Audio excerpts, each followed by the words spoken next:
Hola a todos, bienvenidos a un nuevo podcast de Práctica Test. Estamos comenzando una nueva sesión de podcast junto al profe Anthony. ¿Cómo estás, Anthony?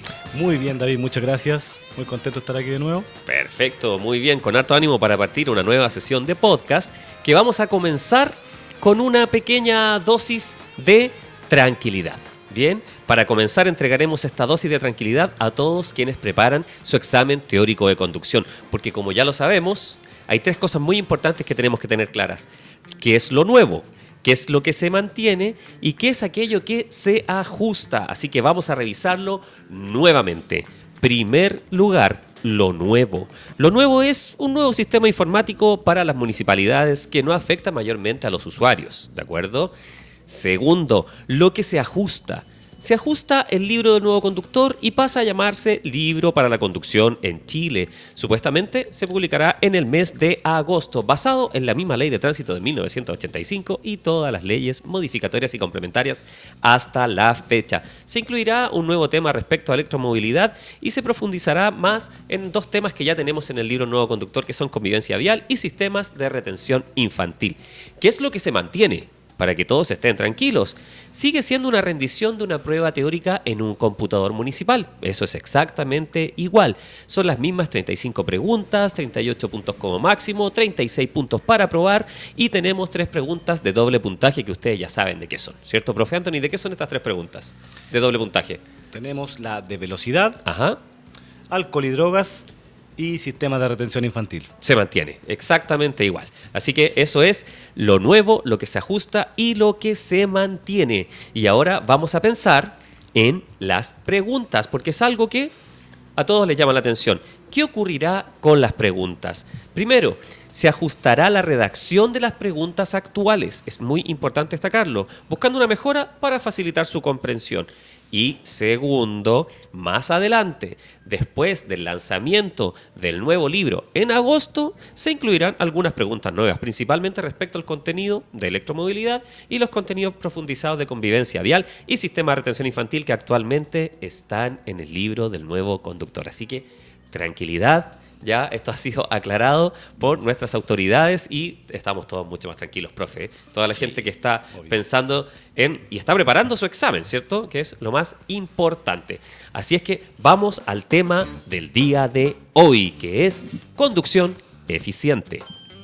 Es muy importante, como lo hemos hecho en los capítulos anteriores, destacar que todo lo que aprendamos hoy está en el libro Nuevo Conductor, pero también va a servir para su vida como conductor. O sea, aquí hay principios que no van a cambiar, incluso aunque cambie el sistema de combustible, ¿cierto? Claro, exactamente. Podría cambiar el sistema de combustible y hay técnicas de conducción eficiente que se van a mantener y que le sirven en Chile, en Australia, en Uruguay, en Ecuador o donde usted quiera. Bien, así que es muy importante y muy interesante todo lo que vamos a revisar hoy. Y para comenzar, vamos a hablar de nuestro clásico, esto es by Práctica Test, ¿cierto?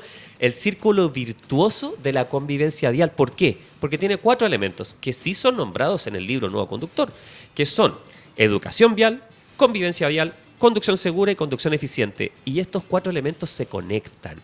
¿Cómo es su conexión? Primero, el libro Nuevo Conductor dice textual que un nivel adecuado de educación vial se traduce en una buena y verdadera convivencia vial. Y también nos dice que la conducción eficiente es la base de la conducción segura, que se basa en una percepción real del riesgo. Ahí ustedes tienen de inmediato cómo responder varias preguntas o posibles preguntas de examen, ¿cierto?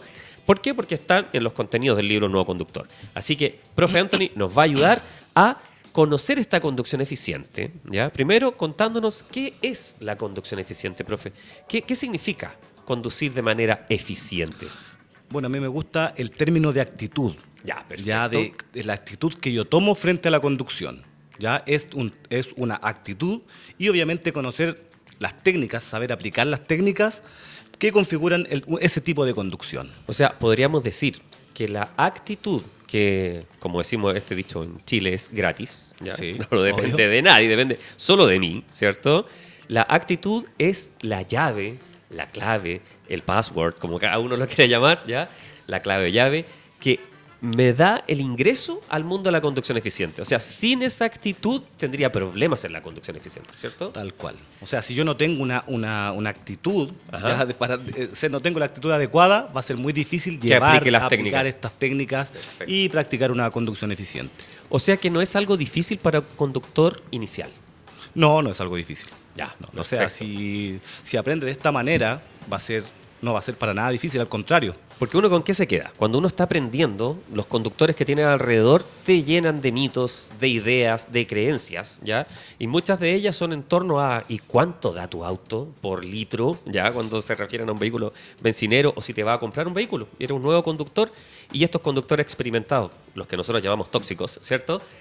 Te dicen, no, ese auto es muy caro, vas a gastar mucho, y en realidad todavía no hablamos de conducción eficiente, ¿cierto? Exacto. Vamos entonces a esta conducción eficiente y cuéntanos, profe, si yo aplico estas técnicas de las que vamos a conversar hoy día, ¿cuánto podría ahorrar realmente? Bueno, según la Agencia Chilena de Eficiencia Energética, Ajá. yo aplicando, obviamente, estos temas está demostrado que puedo reducir entre un 10 y un 15% del consumo de combustible, en este caso en mi vehículo. Eso está en el libro Nuevo Conductor, Sí, ¿cierto? aparece como dato en el libro del nuevo conductor. O sea, me lo podrían preguntar, claramente. Podría ser una pregunta de examen, Podría hacerlo, ¿cierto? fácilmente. Si yo lo pienso en dinero chileno, ¿cierto? Digo, 100.000 pesos que gasto al mes en combustible, mira qué rápido, día MA. Si pienso en esos 10.000 pesos, o sea, no esos 100.000, diría, ¿y si aplico estas técnicas voy a gastar 10 o 15 menos? O sea que podría en vez de gastar 100.000, 85.000 con el mismo vehículo, siendo el mismo conductor. ¿Eso significa?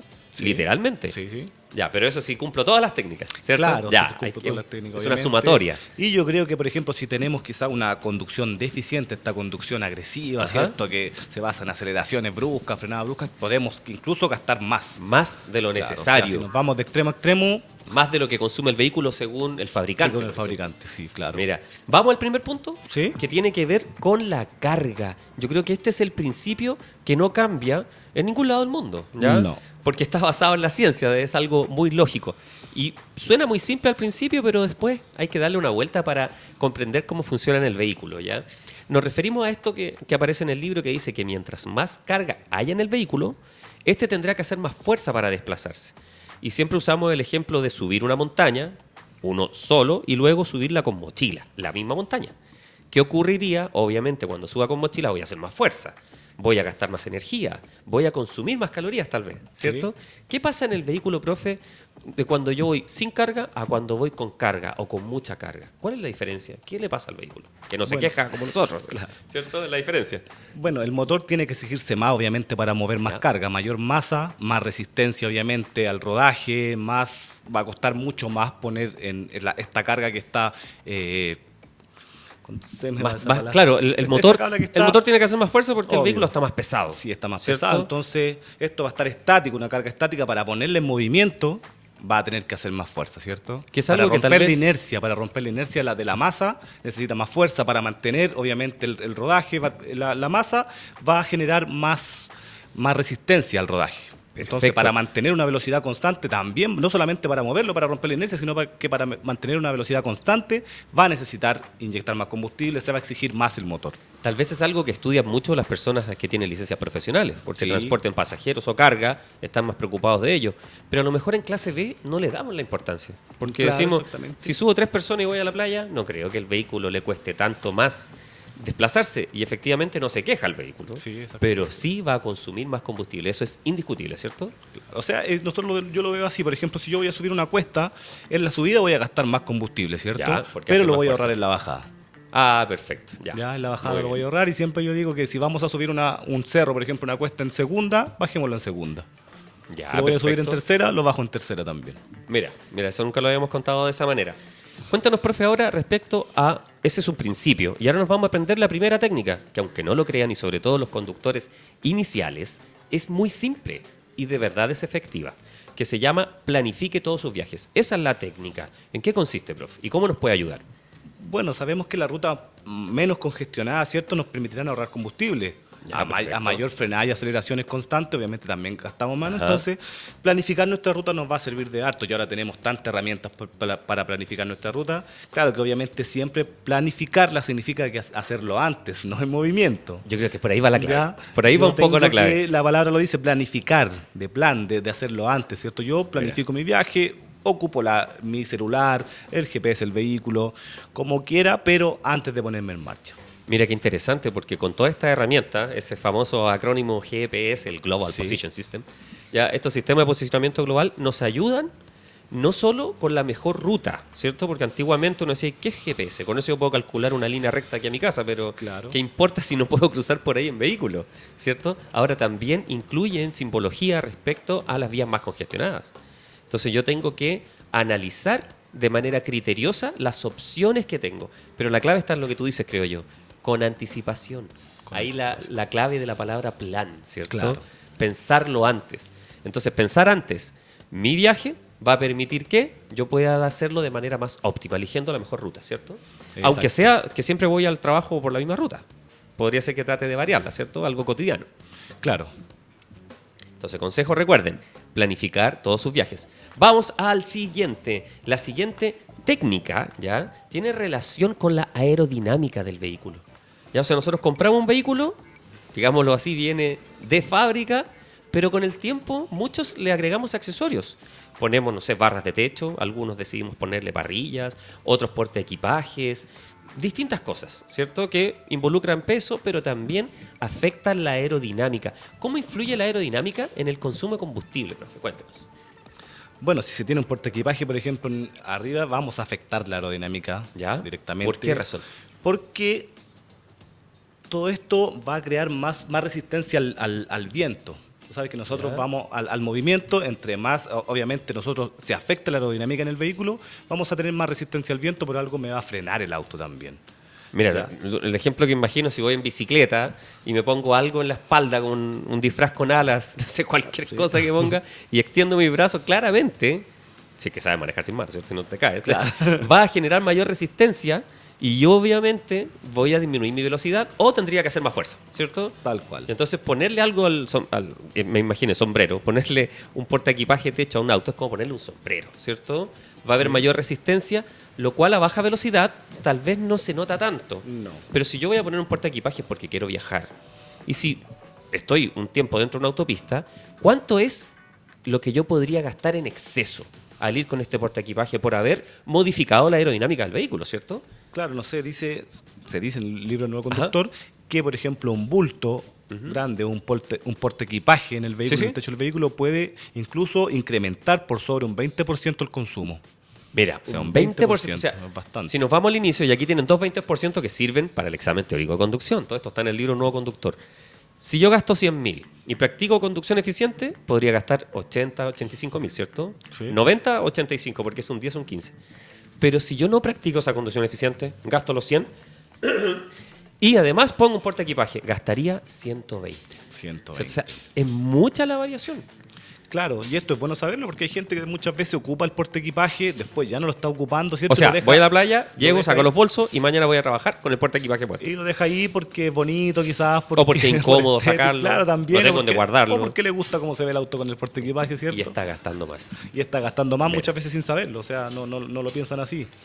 Entonces Ya. incrementa el consumo en carretera hasta un 20%. Sí. O hasta por sobre un 20% puede ser. Exactamente. Mira, perfecto para tenerlo en cuenta. Siguiente punto respecto a la conducción eficiente. El libro Nuevo Conductor dice: controle la presión de aire de los neumáticos de forma regular.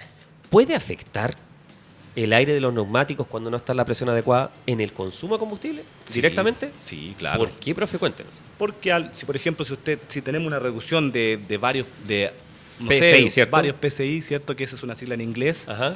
que habla más o menos de la presión por aire por pulgada, por así Ya. decirlo, ¿ya? Muy bien. Y si no tenemos un nivel de 5%, podemos incrementar hasta un 3%. ¿Por qué? Porque el auto se va a poner más pesado, ¿cierto? Me va a costar más moverlo. O sea, un vehículo con las ruedas desinfladas va a estar más pesado, voy a tener más adherencia al piso, va a estar más resistente al rodaje, por ende va a gastar más. ¿Podría haber una comparación con el cuerpo humano? No sé, un deportista de alto rendimiento. Si yo me cambio los zapatos, no sé, en lo cotidiano tal vez no afecte, pero un deportista de alto rendimiento, si le cambiamos la zapatilla con una suela que no es la adecuada para correr o para subir un cerro, se afectaría su rendimiento, ¿cierto? Obvio, no sería lo mismo correr con una zapatilla, ¿no es cierto? Unas zapatillas de running, ¿cierto? Que correr con bototo, o sea, no sería lo mismo. O lo más extremo, así, pedirle a alguien que, una andinista que se ponga unos zapatos de ballet o a una bailarina que se ponga los zapatos de la andinista. No sirve, ¿cierto? No sería eficiente. Entonces, de la misma manera en el vehículo, si los neumáticos ya no están en la presión indicada, es como que tuviera unos zapatos sin suela casi. Y eso me va a impedir avanzar bien, ¿cierto? Claro, y no solamente eso, sino que también el desgaste del neumático va a ser erróneo, va a ser disparejo, se va a desgastar más muchas veces. ¿Cómo se desgastan los neumáticos? ¿Si están desinflados o sobreinflados? De ambas maneras. ¿Ya? ¿Y ¿dónde está el desgaste? Esto es una pregunta de examen, ojo con esto. Ya. Por ejemplo, eso yo cuento esto. ¿Se dan cuando cuenta? Nosotros ponemos más presión de la que indicada por el fabricante, el neumático está sobreinflado, inflado sobre el límite. Se va a desgastar en el centro de la zona de rodadura. Para imaginarlo, es que quedara como un huevo. Como una pelota. Como una sería pelota. Un neumático transformado en una forma ahuevada. Sí, algo claro, así, sí. Se va a desgastar obviamente en la zona central de la zona de rodadura. Ahora, si el neumático tiene menos presión de la que recomienda el fabricante, profe, ¿qué va a pasar? Se va a desgastar a los costados porque de la zona de rodadura. va a tener una hendidura en el centro, ¿cierto? Claro, va a tener una hendidura en el centro, va a tener más contacto el costado del neumático con el piso, ahí donde va a tener la adherencia y se va a desgastar más en ese lugar del neumático. O sea que aparte de gastar más combustible si no está en la presión adecuada, mis neumáticos se van a gastar de mala manera y los tendré que cambiar antes. También. Lo cual tampoco es eficiente y obviamente voy a estar incrementando el gasto. Claro, no, por el uso de mi vehículo. Y no solamente eso, sino que un neumático desinflado también quizás no voy a tener la mejor adherencia en el piso, un neumático con menos presión de aire que el otro, quizás no voy a tener una buena dirección también, me va a afectar en todo sentido. Por eso es tan importante la revisión periódica de la presión de aire de los neumáticos. ¿Y cuál debe ser la presión del aire de los neumáticos? Eso varía, obviamente. O sea, siempre un comodín es según lo que indique el fabricante. Según lo que indica el fabricante, ¿cierto? Como lo vemos, abrimos la puerta, ¿cierto? En el costado, en el pilar del conductor. Del marco del vehículo, ¿cierto? Ahí aparece una etiqueta donde aparecen ahí las medidas. Que normalmente es como un autoadhesivo que parece metálico, ¿cierto? Sí, un autoadhesivo metálico o no siempre es así. Ahora último es un autoadhesivo solamente. Que aparece ahí, tenemos que identificar cuál es la llanta que está utilizando mi neumático, porque los vehículos muchas veces según la versión cambian la llanta, puede ser un aro más, un aro menos, entonces tengo que ubicar cuál es mi neumático el que estoy usando en este momento y ahí voy a ver, me va a aparecer cuál es la presión de aire que tengo que poner. Exacto. Muchas veces varía en el neumático en las llantas delanteras con las traseras, va a variar también si lo llevo a máxima carga o quizás a carga normal, pero ahí aparece todo en esta etiqueta ahí bien explicado. Mira, profe, qué interesante. Y si estás pensando en, no sé, cambiar tu vehículo por uno que tenga barras de techo, por ejemplo, o que tenga una maleta más grande, o tienes los neumáticos desgastados, obviamente tienes que pensar en Dili. Porque debes saber que Dili presta un servicio para cada etapa de la compra y venta de tu vehículo, desde el pago seguro del vehículo 100% libre de fraude hasta la transferencia de dominio online. Ya sabes, si quieres hacer todos los trámites de tu auto en un mismo lugar, ingresa a Dili. Saludamos a nuestros amigos de Dili que nos acompañan. Y si ya vendiste ese auto antiguo y quieres renovarlo por un buen vehículo nuevo, con una relación precio-calidad incomparable, te invitamos a visitar Jack Auto, y especialmente hoy día te vamos a contar algo. Prepárate para este invierno a todo terreno con la T8 Pro, que es una camioneta pickup espectacular. Nosotros la hemos probado ya en práctica test, lo podemos decir, ya la conocemos. Sirve tanto para la gente que quiere realizar un emprendimiento, para el trabajo, o hay algunas familias que les gustan las camionetas pickup. Ya personalmente yo veo muchos que les gusta ir a acampar y son fenomenales para la familia, sí, son espectaculares. Su potencia y eficiencia, junto a la normativa Euro 6, aseguran un rendimiento superior y menos emisiones en cualquier aventura. Visita las redes sociales de Jack Chile para obtener más información.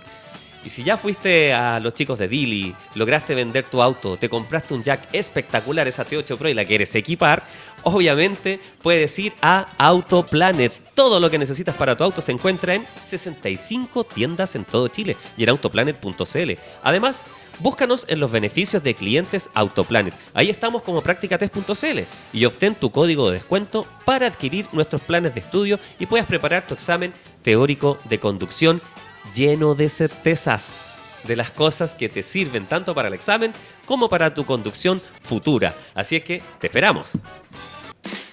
Dicho eso, profe, y habiendo saludado a todos nuestros amigos quienes nos acompañan en nuestro podcast, continuemos con la conducción eficiente y vámonos ahora a las mantenciones. Mira la conexión, lo que hablamos de nuestros amigos acá de Dili, de Autoplanet y de Jack, se conecta con esto también. Sí, ahora obvio. pasamos al mundo de las mantenciones, pero quiero algo, profe. Primero ponernos en los zapatos de quienes primera vez que se compran un auto, tal vez no era algo que en la familia era común, muchas veces ocurre. Juntó el dinero, se compró un auto, sacó licencia y empiezan nuevamente todos estos mitos de la gente que te habla alrededor, compañeros de trabajo, quien sea, es que paga las mantenciones, compra las mantenciones originales. Otros, no compres un auto nuevo, pagas el IVA y no sé qué. Todo ese mundo que se relaciona con las mantenciones. Cuéntanos, profe, ¿qué son las mantenciones? ¿Ya? ¿Cómo las puedo hacer? ¿Y de qué sirve hacerle esta famosa mantención a los vehículos? Ya, mira, obviamente la mantención del vehículo es súper importante, ya Ajá. es como controlar, es como que uno cuando va al médico, por lo menos el chequeo que hacemos De nosotros. hecho, una obligación legal. La ley Sí, de tránsito obvio. obliga al dueño del conductor a tener su vehículo en óptimas condiciones para evitar siniestros, ¿cierto? Claro, tenemos que realizar las mantenciones Ya, preventivas, es como para prevenir, como dices Bien. tú muy bien ahí.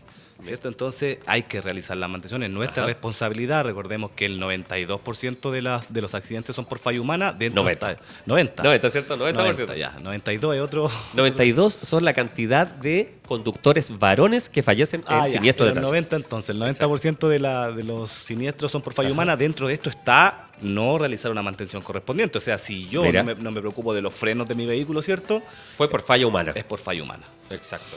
Entonces es indispensable realizar estas mantenciones. Ya ahí si es que hay que realizarlo en la marca, donde ahí Es no me otro voy a mundo. meter, no me voy a meter en el bolsillo Ya, de las personas. porque ahí ¿ya? hay un problema. Claro, porque Pero cuéntanos, profe, ¿cuáles son las mantenciones? Para alguien que no sabe, las mantenciones es llevar el vehículo a un lugar y que lo vean y te digan, ya hicimos mantenciones, ¿pero qué le hacen al vehículo? es que eso va a variar según kilometraje, según el kilometraje del Ya. auto. Ya hay Primer punto, o mantenciones- sea, en base a lo que yo recorro en mi auto. Claro, es lo según primero. el kilometraje, por ejemplo, hay Ya. vehículos que ya a los 50.000 les toca una mantención, a los 100.000 les toca otra, pero dentro Ya. de eso hay mantenciones pequeñitas como afinamientos que llamábamos nosotros antes. Ya, muy bien. ¿Ya? ¿Qué es el afinamiento? Es el cambio de filtros, por ejemplo, bujía, que más que nada es para que mi vehículo se mantenga justamente lo que estamos hablando ahora, En dentro óptimas en óptimas condiciones para una conducción eficiente. Bien, Ya, por muy ejemplo, un filtro de aire tapado, sucio, Ajá. va a generar más consumo. ¿Por qué? Ya, bueno, yo no soy experto en mecánica, pero sabemos que donde nace toda la energía del vehículo es en la cámara, en el cilindro, ¿cierto? ¿Qué pasa si mi filtro de aire está sucio? La mezcla de aire-combustible, que es como se genera acá la explosión, la Ajá. compresión y todo, va a ser más rica quizás en combustible que en aire. Si tengo el filtro de aire Perfecto, tapado, ¿cierto? entiendo. Entonces no va a generar, no va a ser la mezcla exacta y voy a estar quemando combustible de En más. exceso. O sea, además voy a estar contaminando en exceso. Voy a estar contaminando en exceso, obviamente, y voy Mira. a estar gastando combustible más y voy a estar desgastando mi motor. Mira, y en eso tal vez nadie gana del círculo. O sea, a lo mejor gana quien hace la mantención cuando uno lleva el vehículo ya muy pasado, ¿cierto? No gana ni el medio ambiente, ni uno mismo, ni el bolsillo de nadie. ¿cierto? No va a ganar nadie. Por No eso es algo positivo. Es importante el tema del filtro de aire, filtro Mira. de benzina, el Pero- cambio de aceite. Específicamente, profe, para que ya puedan responder muchas preguntas del examen, porque están basados en el libro, ¿cierto? Y en agosto, recuerden, nuevo libro, algunas nuevas preguntas, y la mayoría de las que están van a ser ajustadas, van a ser mejoradas. Así que no se asusten ahí, estudien el libro ahora y cuando aparezca el nuevo, estudiamos el nuevo libro y por supuesto los vamos a acompañar.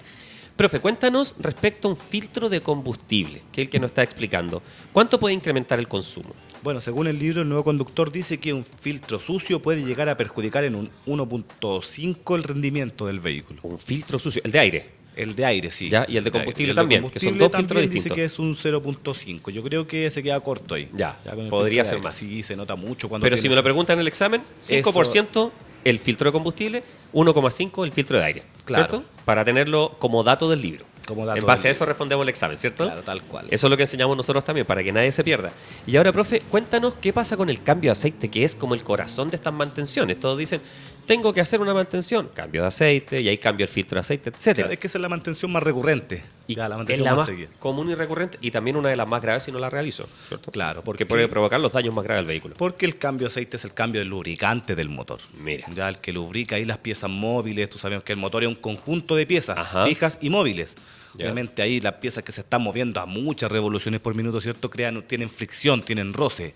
Que la mayoría son de aleaciones metálicas. Aleaciones metálicas, entonces imagínate. Y metal con metal hace metal desgaste, ¿cierto? puede generar un desgaste. Yo si mi aceite, por ejemplo, no está en condiciones, ya está pasado, ya no tiene las propiedades, porque el aceite una vez que cumplió su vida útil, pierde las propiedades de lubricación, ya voy a estar generando un mayor desgaste en mis piezas móviles y en general en mi motor.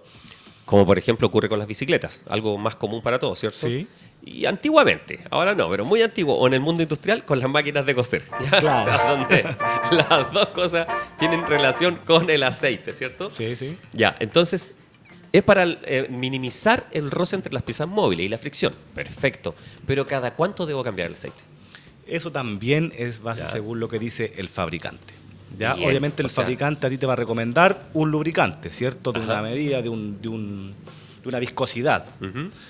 Y según el aceite del fabricante que te recomiende, ese aceite dice que, no sé, este aceite es para 5.000, 8.000, Y tienen un número, ¿cierto? 10.000 kilómetros. Claro, tenemos 530, 1040, 2050. Eso varía en la viscosidad. Obviamente si es un aceite mineral, un aceite semisintético o directamente un aceite 100% sintético. Por supuesto que no todos tienen el manual de su vehículo. Mucha gente compró el vehículo usado, tal vez no está el manual.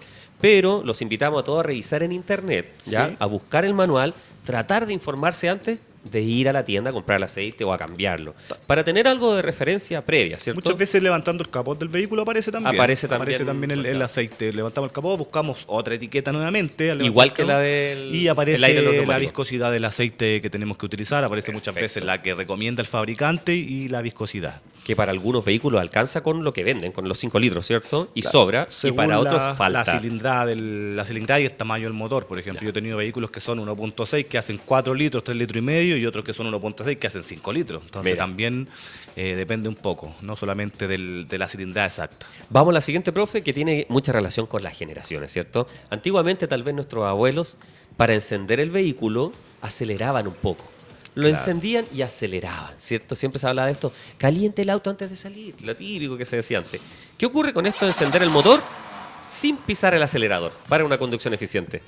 Ya, esto quedó más que nada por los vehículos antiguos, ¿cierto? O sea, los tiene vehículos relación con la generación de los vehículos convencionales, también, ¿ya? porque no eran computarizados, no tenían los sensores que tienen ahora, ¿cierto? Los vehículos ahora, por ejemplo, nuevos, yo te estoy hablando del 90 hacia arriba ya, Ya, no muy bien. tampoco, todo esto es automático. Ya un vehículo que está frío, obviamente Ajá. se va a acelerar más Mira, y se va a mantener con cierta aceleración hasta que llegue a la temperatura es óptima. ¿ya? perfecto, que es lo mismo, ahí siempre cabe esta comparación, el parangón con el cuerpo humano. Nosotros no debemos estar en frío. Cuando estamos haciendo fiebre, bajamos la fiebre, pero no queremos llevar la temperatura a cero, ¿cierto? Claro. Entonces el vehículo cuando parte de un punto inicial en el que le falta temperatura. Eso siempre va a ser así, Sí. como todas las máquinas, para que funcionen de manera eficiente. Pero hay un límite de temperatura que no se debe pasar. Y es lo que yo puedo ver en el panel de instrumentos, ¿cierto? Lo Exacto. puedo ver. Perfecto. Entonces, cuéntanos, profe, ya, no pisar el acelerador al encender el motor, no es necesario. No es necesario. ¿Y O sea, qué si tu pasa? vehículo está en óptimas condiciones, no debería ser necesario. Y no pisar el tiene más de acelerador. 20 años, por ejemplo. Claro. ¿Ya? Los vehículos antiguos, aparte, no era tanto que pisaban el acelerador. O sea, sí pisaban el acelerador, ¿Ya? pero también tenían el típico cebador que se llamaba, Ya, que si no querías perfecto. superar el acelerador. Que popularmente le decían chupete, el ¿no? chupete, Ese, ¿cierto? Que para no pisar el acelerador, tiraban el chupete y daban arranque. Hasta que tomaba Mira. temperatura, lo bajaban. Ahora, todo esto es automático. Automático. Automatizado. O sea, sigue funcionando los vehículos, pero ya no es algo primordial que debamos aprender como conductores. ¿Qué nos puede decir, profe, dentro de la conducción eficiente, lo que dice el libro respecto a al conducir acelere de manera suave? Yo digo, ¿por qué? Porque es muy relativo. O sea, un alumno inicial tal vez acelera siempre de manera suave. Ya nos falta que acelere para llegar a las revoluciones necesarias. Pero ¿a qué apunta esto de acelerar de manera óptima, diría yo? No suave, de manera óptima. Claro, es que esto va muy en base a lo que hablamos en un principio, un tema de actitud. Ya, nuevamente ¿cierto? vamos a la actitud, mira. Si yo subo mucho mis revoluciones, por Ajá. ejemplo, quizás voy a salir un poco más rápido que los demás, pero voy a llegar a donde mismo, voy a llegar al mismo semáforo en Lo rojo más que probable. está quizás 500 metros más adelante. No voy a ganar 2 segundos. Entonces, ¿qué voy a hacer? Gastar más combustible. Perfecto. No voy a ganar más tiempo. Ya no voy a, como te digo, quizás voy a partir, voy a salir con todo en el semáforo, voy a salir de los primeros, obviamente, pelando forro. Y llego al pero otro voy semáforo, a llegar al al otro mismo semáforo rojo. y todos van a llegar, voy a mirar hacia los lados y voy a tener los mismos conductores que tenía hace Lo un rato. mismo. ¿Y qué pasa? Que yo gasté mucho más combustible, forcé más mi motor, contaminé más, por nada.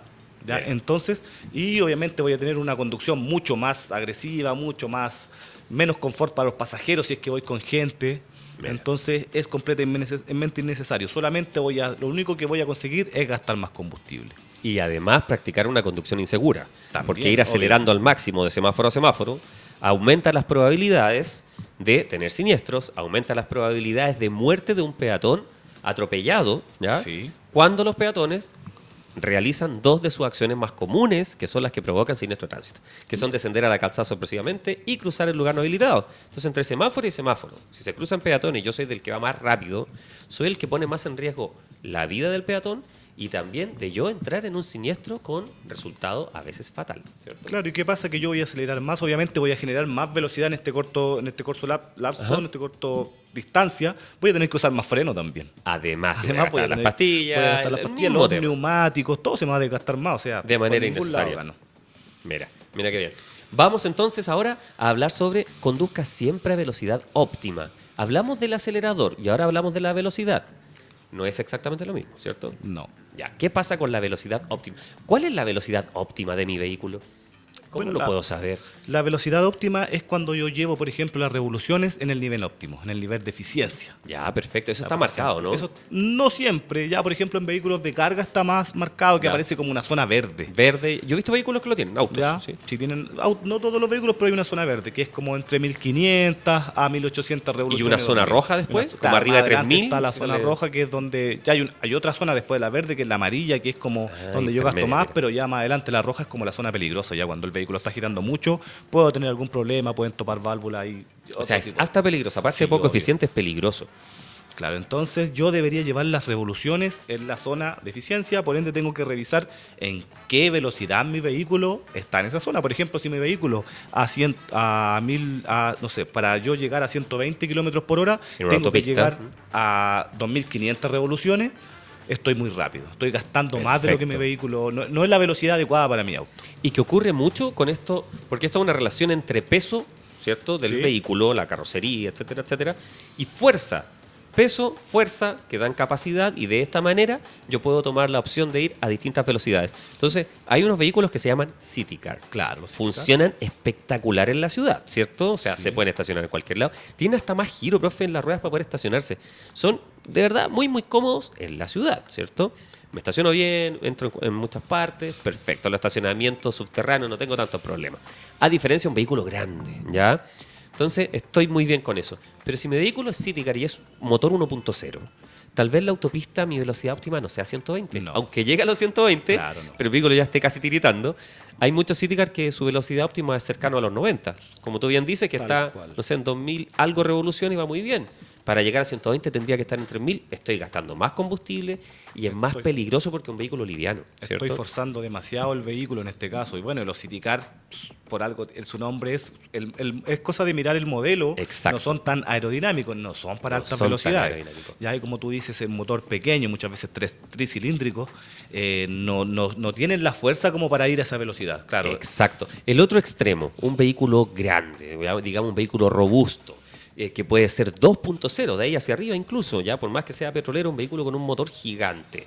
Ya muchos dicen que parece un camión, no sé, o a que a muchos les pueda gustar, un 4x4, y tú lo ocupas para ir al supermercado, ¿ya? Dentro de la ciudad. Tal vez no va a tener su rendimiento más óptimo, pero a lo mejor en la autopista sí.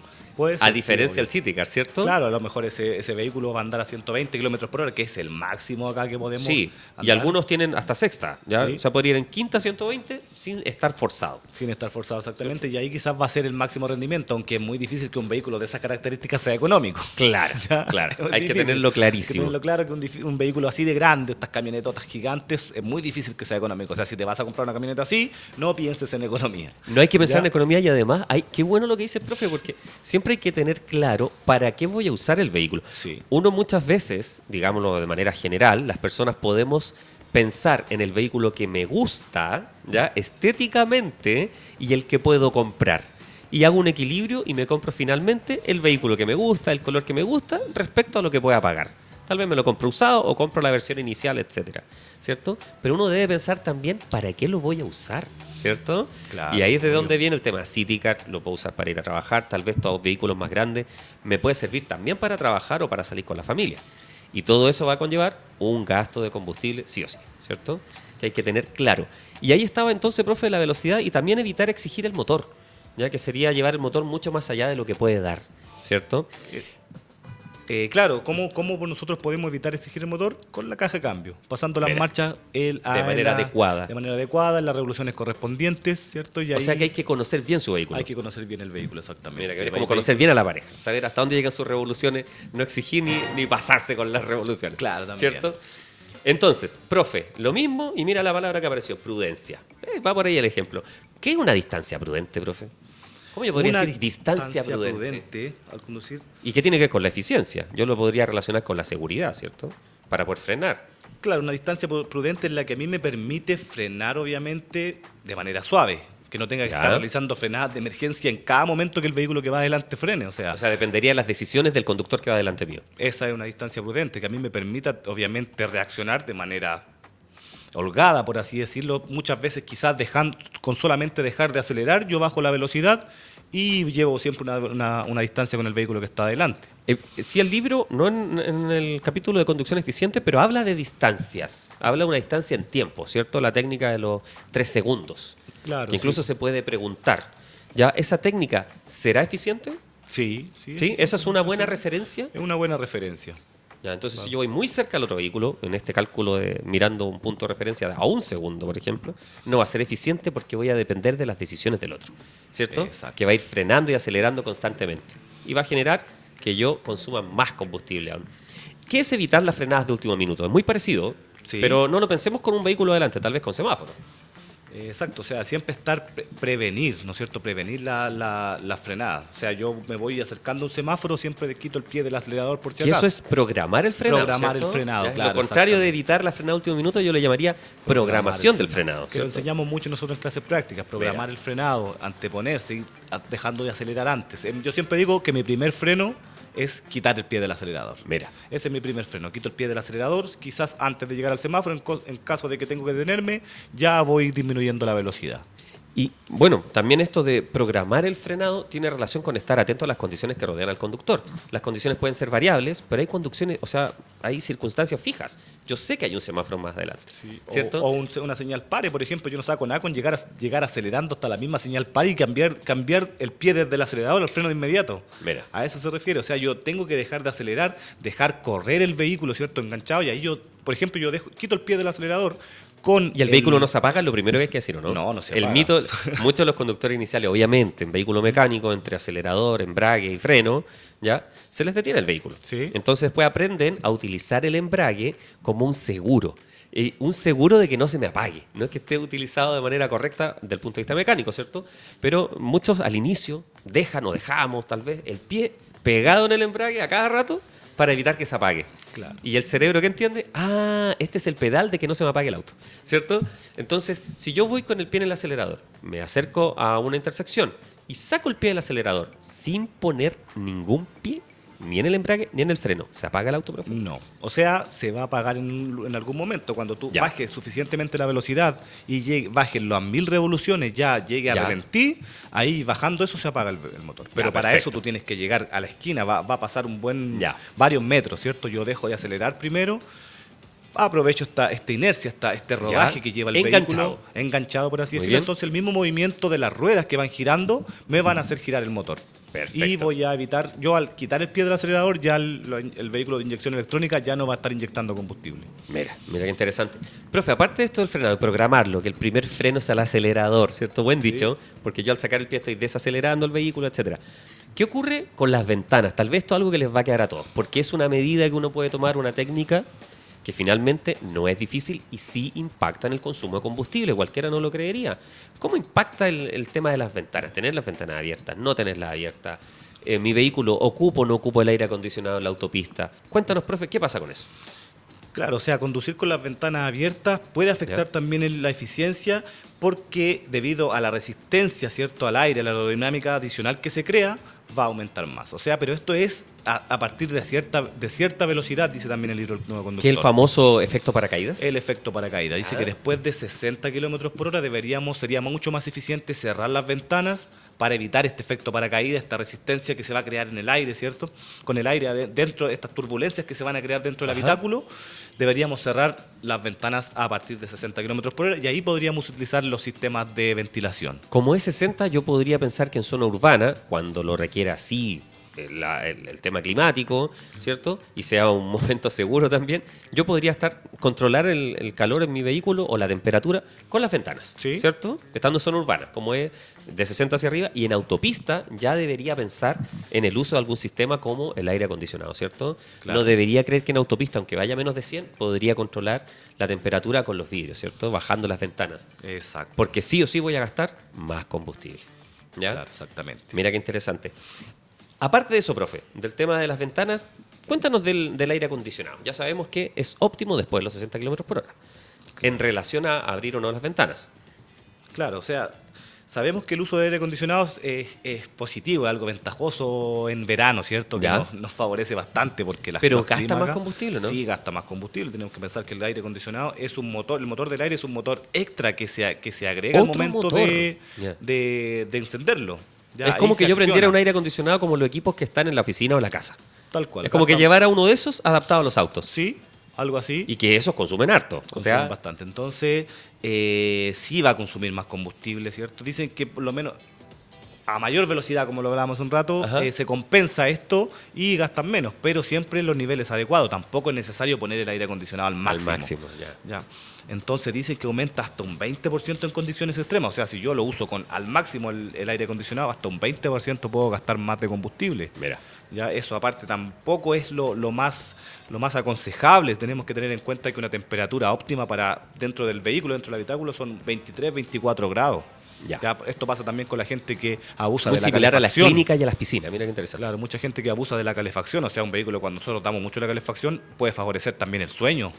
El sueño, Y la también es somnolencia. peligroso. Es peligroso también. Entonces, siempre se dice que un clima bueno para el vehículo, un clima óptimo entre 23 y 24 grados. Mira, otra conexión entre lo eficiente y lo seguro. Mira qué interesante. Y profe, cuéntanos para redondear todo esto, porque todo lo que hemos dicho podría ser preguntado en el examen, porque Sí. está basado en el libro Nuevo Conductor. ¿Cuáles son los principios, justamente el último punto que estamos hablando, de conducción segura que originan una conducción eficiente? Hay unos principios en el libro. Cuéntanos cuáles Ya. son esos principios, profe. Ya, dice que los principales principios que fomentan la seguridad y la eficiencia Ajá. sería estar atento a las condiciones que rodean a las condiciones que rodean al conductor. Ese Ya, sería es el primero. un principio. ¿Ya? Atento Que a, nos va, a las obviamente, condiciones que rodean al conductor. Eso Muy nos bien. va a permitir reaccionar apropiadamente dentro de los tiempos, Ajá. ¿cierto? Otro principio dice acá el tema de los adelantamientos. Muy Habla bien. de los adelantamientos, que se debe tener plena seguridad de contar con distancia necesaria para la maniobra. Ya esto va a evitar elevar demasiado las revoluciones, ¿cierto? Por ejemplo, si yo veo que estoy haciendo un adelantamiento y veo un vehículo de frente, ¿qué me va a tocar hacer? Quizás acelerar a fondo para alcanzar a realizarlo A a terminar tiempo. de adelantar, ¿cierto? Y voy a gastar quizás mucho combustible porque para acelerar a fondo haciendo el adelantamiento quizás voy a ir en una marcha quizás baja. No adecuada. No adecuada y voy a forzar demasiado el combustible. Entonces, si yo voy a realizar un adelantamiento, tengo que tener plena seguridad que lo voy a hacer de manera segura y de una manera eficiente también. O sea, podemos decir lo contrario, que los conductores poco eficientes muchas veces son aquellos que adelantan a cada rato, sin Claro. necesidad, ¿cierto? Que, claro, llevan otro tipo de conducción. Cuando hablamos de actitud, ellos van con otra actitud. Mira, entonces, atención a las condiciones que rodean al conductor y mucho ojo en los adelantamientos. ¿Cuál es el principio que sigue, profe? La distancia mínima con el vehículo que procede. ¿Ya? El tema de La distancia mínima, ¿ya? Ya obviamente se refiere a la distancia de detención necesaria para no colisionar, además de evitar frenar y acelerar constantemente, lo que generaría un mayor consumo. Ya una distancia, como lo hablábamos hace un rato, una distancia acorde, prudente, nos va a evitar frenar bruscamente y también las aceleraciones bruscas. Perfecto, Vamos a profe. llevar una velocidad continua. Y el último principio, ¿cuál es? Dice, el estado de salud, estrés y cansancio. ¿Ya? Ya, muy bien. Ya, obviamente el estar poco atento constituye a un factor de riesgo, pues indice en conductas erráticas, como un retraso en el paso de las marchas. Por ejemplo, yo si Ajá. estoy estresado, si tengo sueño, quizás no me voy a dar cuenta y voy a ir todo el rato en segunda, voy a ir a 50 en segunda con la revolución a 3500, ¿cierto? No voy a ir atento a pasar las marchas también y obviamente voy a frenar con la técnica incorrecta, entre otros. Mira, muy interesante. Profe, este ha sido el tema de la conducción eficiente. Luego nos queda informaciones importantes y finalmente la pauta del examen práctico. Son los 2 capítulos para terminar todo el ciclo Nuevo Conductor. Después vamos a seguir con podcast, por supuesto. Y cuando aparezca el nuevo libro de la conducción en Chile, vamos a hacer lo mismo. Todo un ciclo nuevo para poder contarles todas las dudas que hay. Y vamos a preguntar, antes de ya acercarnos a nuestro cierre del podcast de hoy, porque se viene el live del profe Matías, ¿cierto? Con DJ MA. Profe Matías, que está por ahí cerca de los controles también. ¿Alguna pregunta en las redes sociales? ¿Alguien tiene alguna duda? Los invitamos a quienes están conectados a realizarnos alguna pregunta sobre la conducción eficiente, ¿ya? O sobre el examen teórico de conducción, o lo nuevo, porque recuerden que estamos, por decirlo de alguna forma, de práctica TES, en una campaña de entregar tranquilidad, evitar el estrés que ha provocado la información que se ha entregado, que en el inicio no fue muy clara, ¿de acuerdo? Profe Mati, cuéntenos, ¿hay alguna consulta? Ya lo está viendo el profesor Matías. Y les vamos a recordar lo que contamos al inicio respecto a los cambios que se proyectan para el mes de agosto. Recuerden que hay cosas que se mantienen en el examen teórico de conducción, otras que son nuevas. Primero, las preguntas. Recuerden, se ajustará la redacción de las preguntas actuales buscando una mejora para facilitar su comprensión. Más adelante, después del lanzamiento del libro Nuevo Conductor en agosto, se incluirían algunas nuevas preguntas, principalmente respecto a el nuevo contenido de electromovilidad y los contenidos profundizados de convivencia vial y sistema de retención infantil que actualmente están en el libro Nuevo Conductor y que esas 2 leyes no han cambiado en los últimos años. Bien, para que haya un gran cambio tiene que haber un cambio en la ley. Y finalmente, vamos a revisar qué es lo nuevo, qué se ajusta y qué es lo que se mantiene. Lo nuevo, un nuevo sistema informático para las municipalidades, ¿de acuerdo? Que no impacta mayormente a los usuarios. ¿Qué es lo que se ajusta? El libro Nuevo Conductor pasa a llamarse el libro para la conducción en Chile, con un nuevo tema que es sobre electromovilidad y profundización en los temas del sistema de retención infantil y convivencia vial, ¿cierto? ¿Y qué es lo que se mantiene? Sigue siendo un examen que se rinde en los computadores de las municipalidades con 35 preguntas, 38 puntos máximos, 33 puntos para aprobar como mínimo y 3 preguntas de doble puntaje. Todo lo que hemos dicho basado en la Ley de Tránsito de 1985 y todas las leyes modificatorias y complementarias que han aparecido en los años siguientes y que ahora no va a haber una en agosto, sino que va a haber un nuevo libro basado en la misma información que ya conocemos. Y tenemos una pregunta del público que es de Bárbara. Nos dice el profe Mati que si rindo el examen el 10 de agosto, ¿cambia algo? Bárbara, qué buena pregunta. Yo creo que lo que tú nos dices, junto a lo que mucha gente nos ha contado, imagínate, Bárbara, el 10 de agosto hay personas que nos han dicho, profe, doy el examen el 29 de julio y si no lo paso y me dan hora después para el 15 de agosto, ¿qué hago? Estudié el libro antiguo y va a estar el libro nuevo. Vamos a decir lo siguiente, Bárbara. Primero, va a depender del día de agosto en el que se estrene o se lance el libro. La autoridad dijeron agosto, no dijeron qué día. Todavía no dicen el día específico. Si es el 20 de agosto, muy bien, Bárbara, continúa todo igual para ti. Si el libro aparece, imagínate tú, el 9 de agosto, que no te dé depresión, no te estreses, porque lo nuevo, las nuevas preguntas, que son lo que tú te enfrentarías, van a ir apareciendo paulatinamente. Primero se estrena el libro y luego, poco a poco, se van incluyendo estas nuevas preguntas, ¿de acuerdo? El grueso, la mayoría, lo más importante es la información que tú ya vas a tener. Te doy un ejemplo, la velocidad en zona urbana va a seguir siendo 50 hasta que cambie la ley, ¿cierto, profe? Si no cambia la ley, se mantiene igual. Zonas de tránsito calmado, zona escolar, 30 km por hora, con libro nuevo o con libro antiguo. Entonces, lo único que podría aparecer sería algo respecto a electromovilidad. Así que tranquilidad respecto a eso y por tu examen del 10 de agosto, ojalá lo estrenen después del 10, ¿de acuerdo? Así que, bueno, aquí hay otro comentario, otra pregunta de Pauli que dice, yo quiero decir que ayer aprobé mi examen y solo estudié con su app muy buena. Gracias, Pauli, por tu saludo. Felicitaciones, Pauli. Estamos muy contentos también nosotros. Piensen que nosotros siempre estamos con gente que está con muchos nervios, ¿ya? Es como lo que le pasa a los preuniversitarios. Entonces siempre nos ponemos muy contentos cuando alguien realmente logra tener su licencia. Y acuérdense de algo, no importa cuántas veces reprobaste, lo importante es ser un buen conductor. Hay gente que pasó a la primera y que no necesariamente son buenos conductores. Hola, ¿puedo dar la prueba de conducción en automático? Sí, Cristina. Lo hemos contado hartas veces y te lo contamos para que tú estés tranquila. Sí se puede dar el examen práctico en un vehículo automático. automático, ¿ya? No muchas escuelas de conductores tienen, pero tú tienes que llevar el vehículo y el vehículo lo tiene que manejar alguien con licencia vigente. Te tiene que llevar el día del examen. Y en la municipalidad sí lo tienen que aceptar y no debería afectar en nada ni tampoco aparecer en la licencia ningún cambio. Se te asigna una licencia clase B sin ningún problema. Así que dicho eso, damos ahí nuestros saludos a Cristina, a Bárbara y a Pauli y a todos los que nos acompañaron en vivo. A los demás los invitamos a Spotify. Tenemos muchos podcasts de muchos temas respecto a la conducción y sobre todo para preparar tu examen teórico de conducción. Así es que los dejamos ahora en los próximos minutos con el profe Mati y su live con DJ MA. Nos despedimos, profe Anthony. Hasta el próximo podcast. Hasta la próxima. Muchas gracias, David.